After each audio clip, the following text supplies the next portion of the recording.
Well, today we have an extremely important guest, and what adds to the enormous importance of me interviewing this guest today is because of the darkness of our world today, the rampant evil that seems to be getting more and more grotesque as every day passes, and it seems to accelerate in plunging to the depths of evil that we are frighteningly heading toward in breathtaking speed. I have today as my guest Doug Mastriano, who is Republican candidate for governor in the state of Pennsylvania. This is an extremely important gubernatorial race, and it's my honor and privilege to welcome you back to Iron Sharpens Iron Radio, Doug Mastriano. Thank you, Chris. And we are at a crossroads in Pennsylvania and in America, and most people are starting to sense it as well. We see it between tyranny and freedom. Amen. The reason why I believe Pennsylvania is the most important race, the governor race is the most important race in the nation, is for several reasons. First off, we are the Keystone State. Our nation was birthed in Pennsylvania. Additionally, though, on top of the historic context here, there's also the energy potential that we have. As Americans, as Pennsylvanians, God has blessed us with so much natural resources here. We could really turn the corner on this recession here by having an economic boom in Pennsylvania. Yes, absolutely. And first, can you give us any updates on the closeness of your gubernatorial race against the leftist Josh Shapiro here in Pennsylvania? Yeah, and obviously there's many polls out there, and you have to go with the A-rating polls. And the A-rated polls, of course, is Trafalgar. And Trafalgar, they have us neck and neck with Shapiro, and that's after Shapiro spent $26 million in ads against me here. So it's a tight race by conventional measurements. Our own internal numbers are looking good, but none of this matters if the people don't show up on 8 November. And so, God has blessed our state and our nation with the people having the opportunities to select their leaders. And so the thing that really matters is people get out and they get out and vote big on 8 November. Amen. And as you probably know yourself, many average citizens lack an understanding of the specific roles, duties, and spheres of authority that the various offices within government possess. So let me ask you some questions over the most pressing issues that burden the hearts and minds of Pennsylvania Christians, and how you, if you become this state's governor, God willing, intend to make changes for the improvement of our safety, prosperity, and further preserve liberties and benefits that our citizens already enjoy. Christians, rightfully so, will immediately wonder how the lives of innocent children in their mothers' wombs will be kept safe from the brutal death that may await them due to the whims of biological parents who do not want to inconvenience their lives with the added responsibilities of raising a child, and due to the murderous physicians who are more than happy to get paid to remove those responsibilities by killing those unwanted babies in unspeakably grotesque ways. What are the most vital expectations Christians should realistically have in the realm of existence of or removal of abortion, infanticide in our state? Well, so I'd ask people to Google the Dobbs case and read simply the first page of the 65-page decision by the U.S. Supreme Court. And, of course, we've had this pressing on us from Roe v. Wade since 1973. And in 1973, the federal Supreme Court decided they'd make it a federal issue when really it's a states' rights issue. And on that first page, third paragraph, it says the issue of life and abortion is now in the hands of the people and the people's representatives. And so this is important that people understand the constitutional separation of powers. Of course, my opponent, Josh Shapiro, and the media never asked him his stance on abortion. He pretends he's a defender of women's rights, but actually he wants to have abortion up till birth. I mean, he's a radical leftist, supported and paid for by Planned Parenthood, and he's on the complete opposite spectrum of 90-some% of Americans at that. But as far as what happens with life in Pennsylvania, it's up to the people. The people get to decide, and this is a fact. Just check out the Constitution and the Supreme Court decision. The people get to decide on, what abortion looks like in Pennsylvania. If you want life protected, obviously Mastriano is your only choice between the two of us here. Josh Shapiro, once again, stands radically for the extreme alternatives in abortion that only countries like China and North Korea approve of.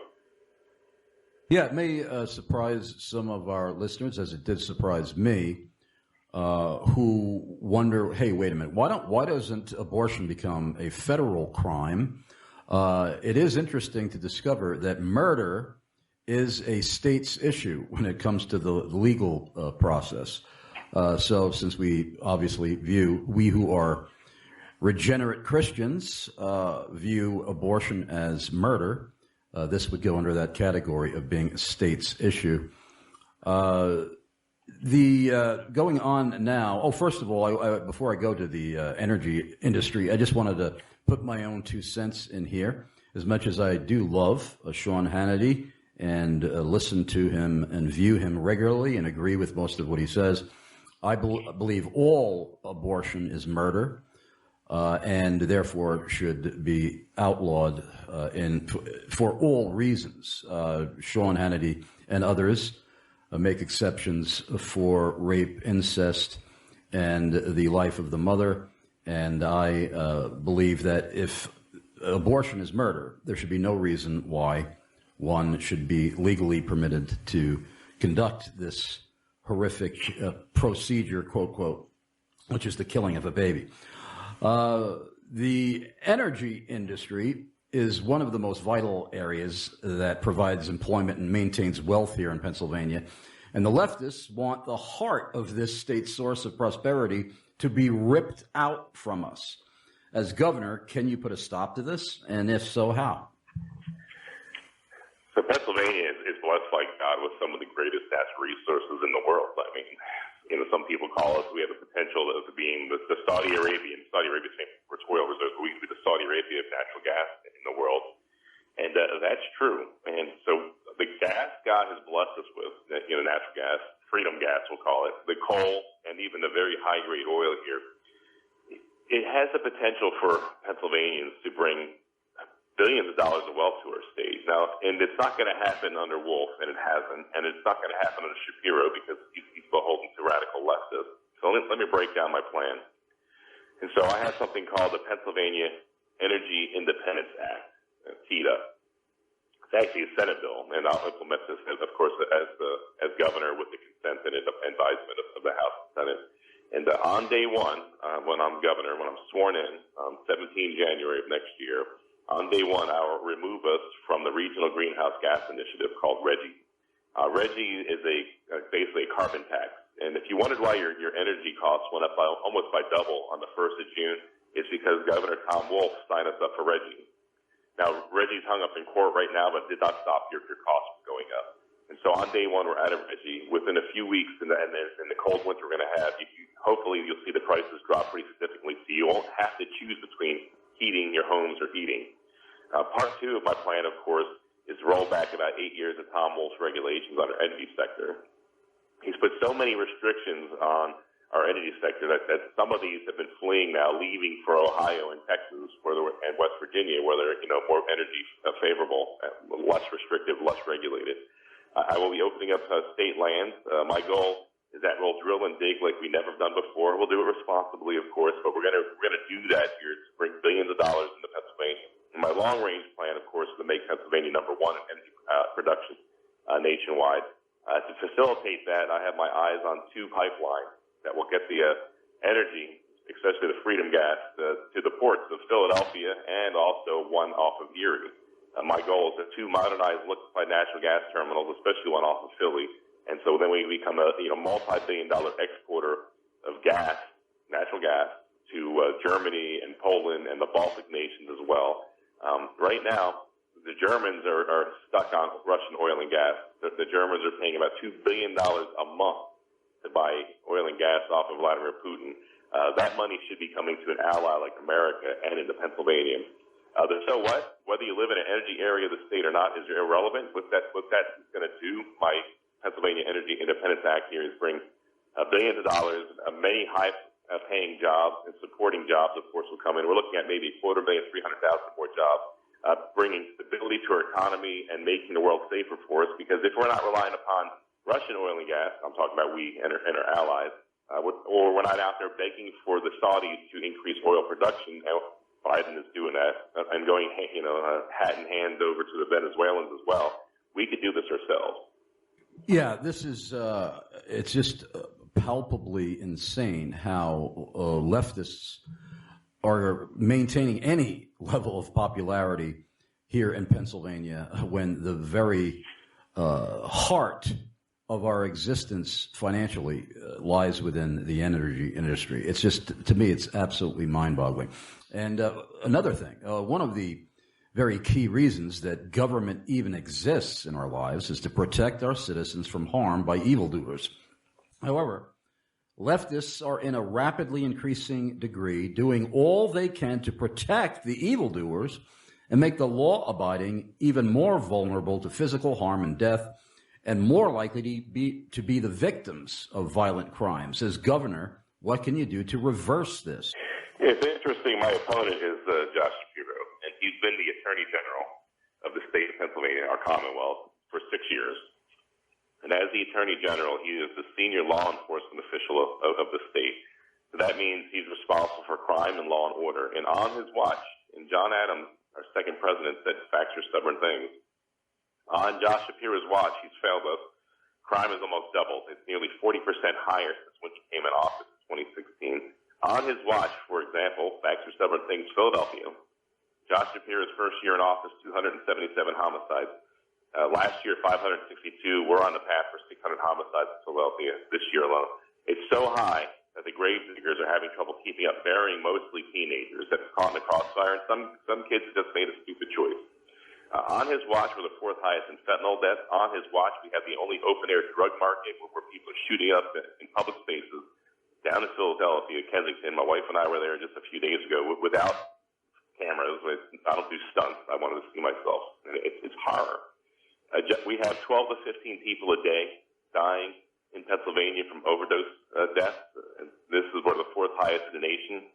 Sex trafficking is happening in our cities and towns. Josh Shapiro doesn't care. And instead of doing his job, Josh Shapiro has spent his time fighting tooth and nail to get boys in the girls' bathroom. And he did it in Pennsylvania, and he fought also against the parents of Florida and Virginia.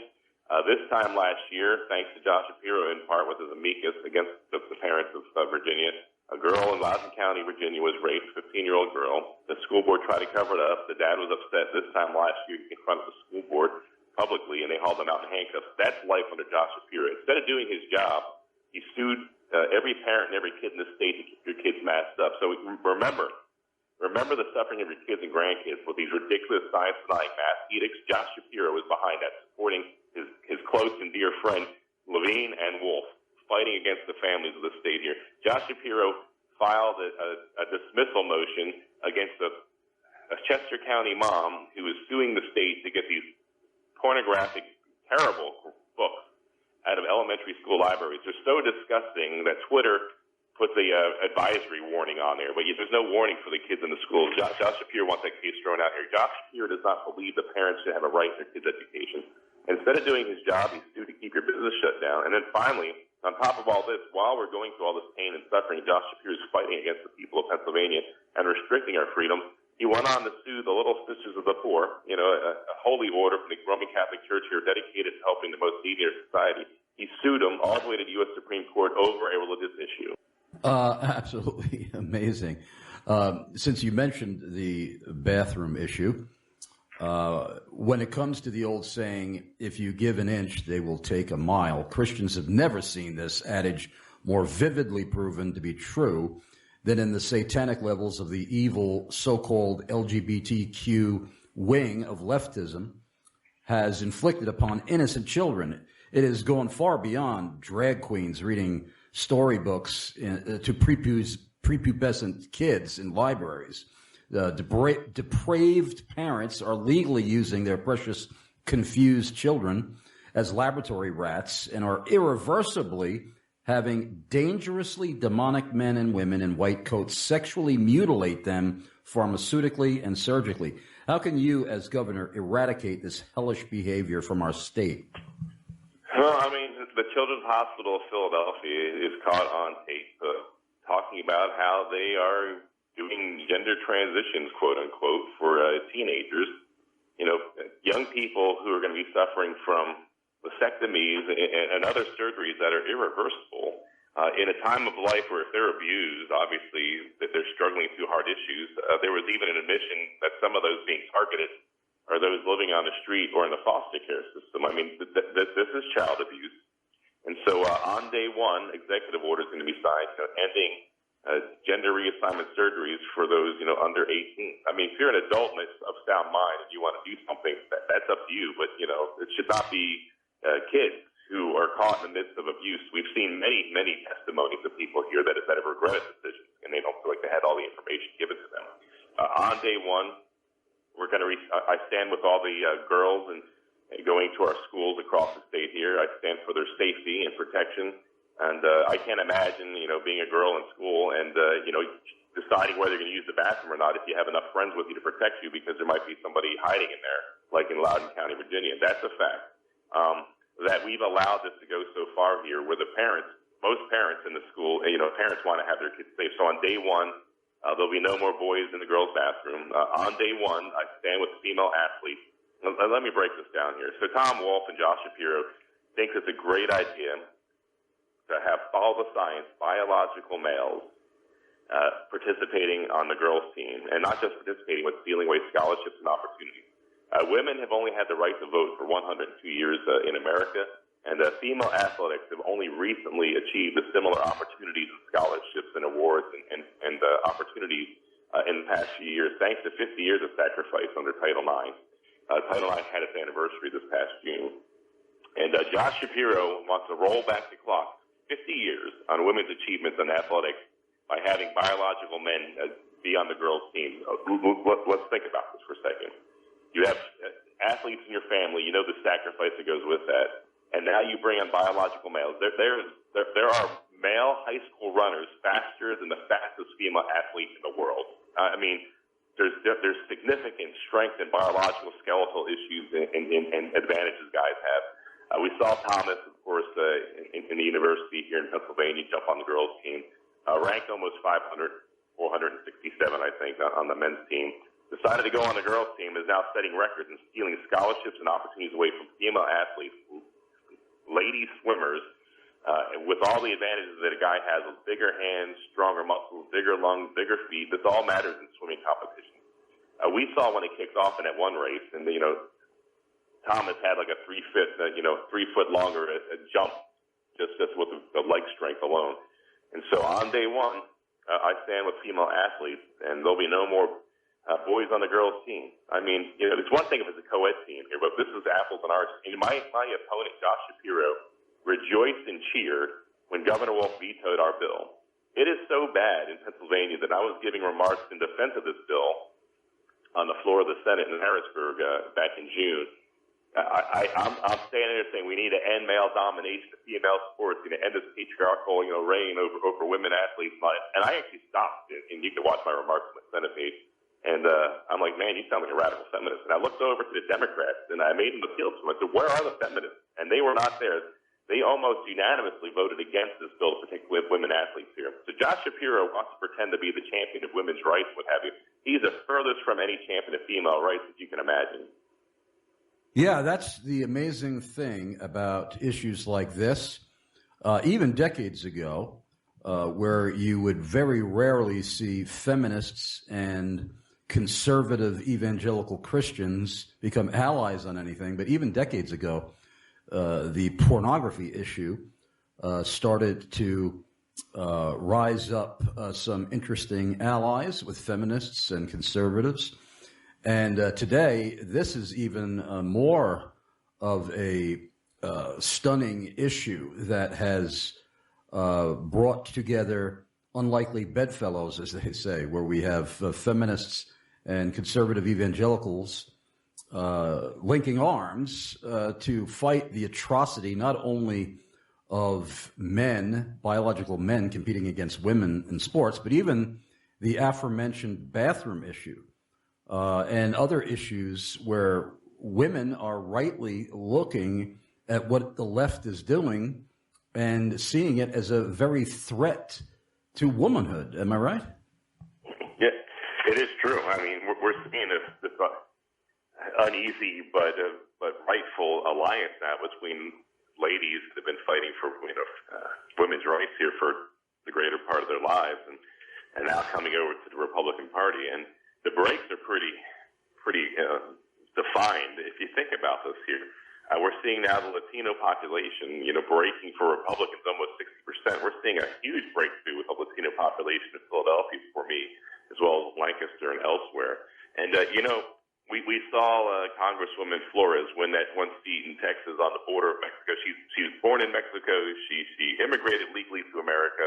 America dream. She is the face of what America stands for. She wins a seat that a Republican hadn't held in like 150 years in history. And she came in, and her motto, of course, is Dios, Patria, Familia. God, country, and family. Those are the same ideals that most conservative Republicans uphold and esteem. We of course we honor our God, we respect our country, and we love and protect our family. And the Democrats have gone too far, and we saw this drunk with power approach, of course, emerge in earnest in 2020 with the shutdown, especially in Pennsylvania, and how they thought they could suspend and roll back our God-given rights. These aren't just constitutional rights; these are rights given to us by God. And they just can't stop. Constantly, when the science didn't match up to justify the shutdown, they prolonged the shutdown, and it had Josh Shapiro in their pocket to sue. We're seeing this, in how far they've gone in so many schools, where people are being shamed because of their skin color, often referred to as critical race theory, whatever you want to call it. Teaching kids to hate each other based off of something they have nothing to do with genetically is repugnant to me, and it's so anti-American. So on day one, we're going to reaffirm parental rights. This is how far we've gone, Chris. So on day one, I'm going to reaffirm parental rights.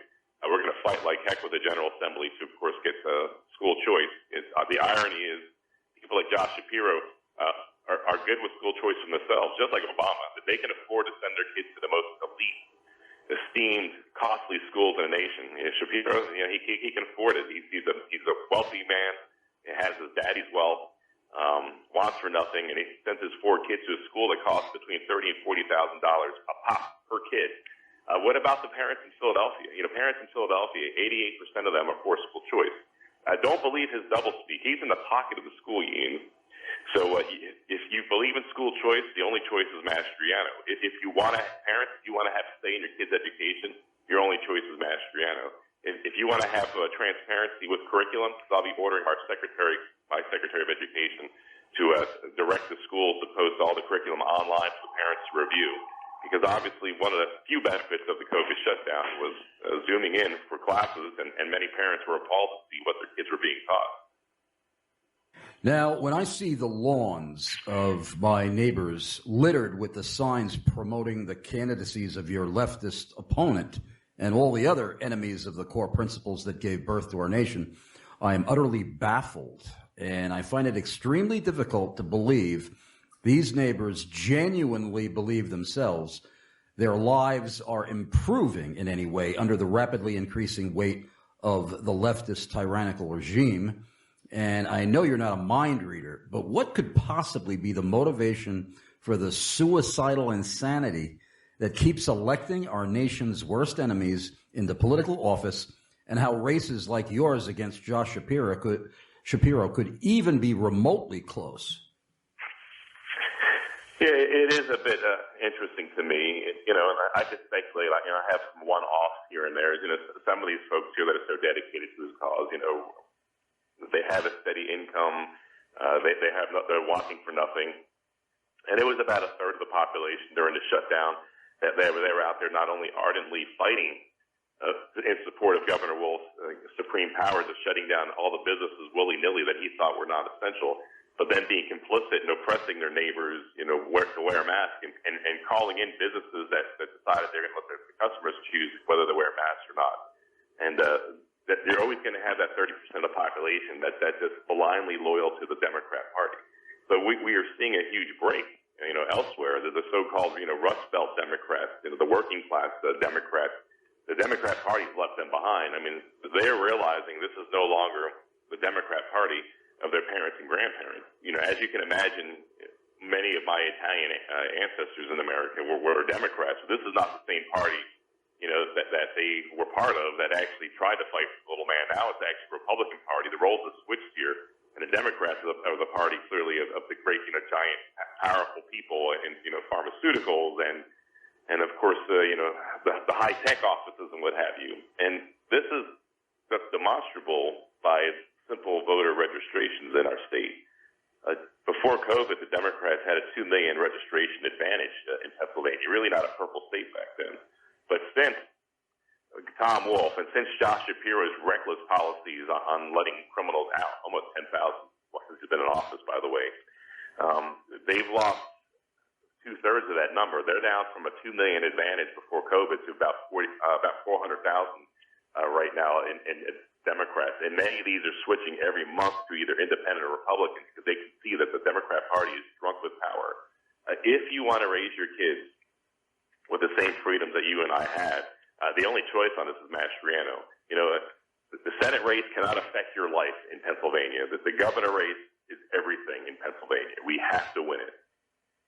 You may be surprised to hear me say this, but I'm actually going to raise my glass in toast of the geniuses in the ad agencies who work for the leftist Democrats running commercials during this gubernatorial race, because the commercials they have created against you are brilliant commercials in promotion of you. When I watch most of these commercials, I'm beginning in the very beginning and perhaps even most of the way through, I am thinking that your candidacy has supported these ads. And I find out it's actually an ad for Josh Shapiro. They're listing all of the reasons why every citizen of Pennsylvania should vote for you. I don't know if you've viewed it the same way I do, but it's absolutely amazing.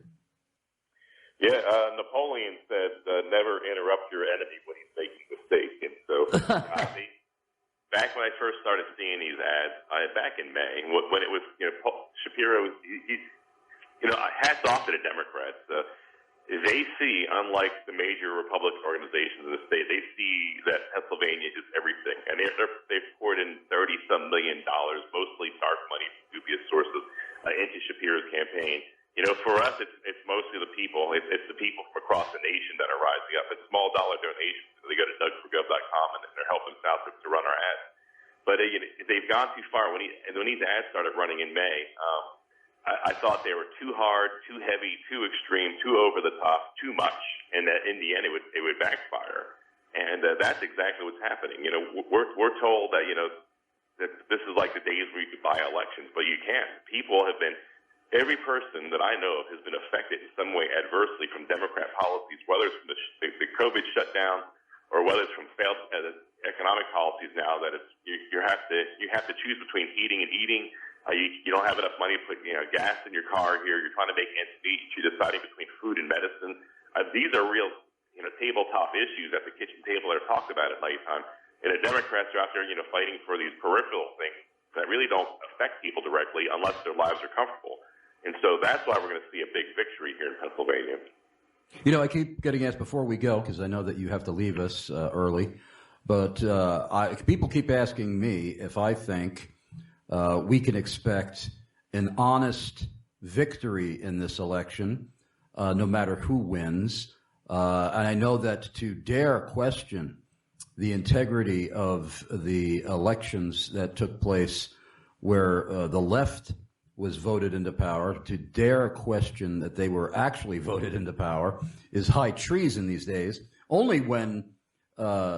only high treason when the Democrats have benefited from these elections that many view to have been stolen or rigged. But can the conservative citizens of Pennsylvania rest with a greater measure of peace of mind this election, that there will be no fraudulent, or should I say, no considerable element of fraudulent rigging and so on during the voting process? Well, obviously there's a lot of issues still. In the General Assembly, any of the really good legislation, most of it was vetoed by Wolf. We did manage to get a few things to tighten up our election security. For instance, outside money called Zuck Bucks. That we successfully ended that. We had a veto-proof majority in the Senate. We had about 5 Democrats break and support that. So Governor Wolf did not veto that. This is not as insecure as 2020.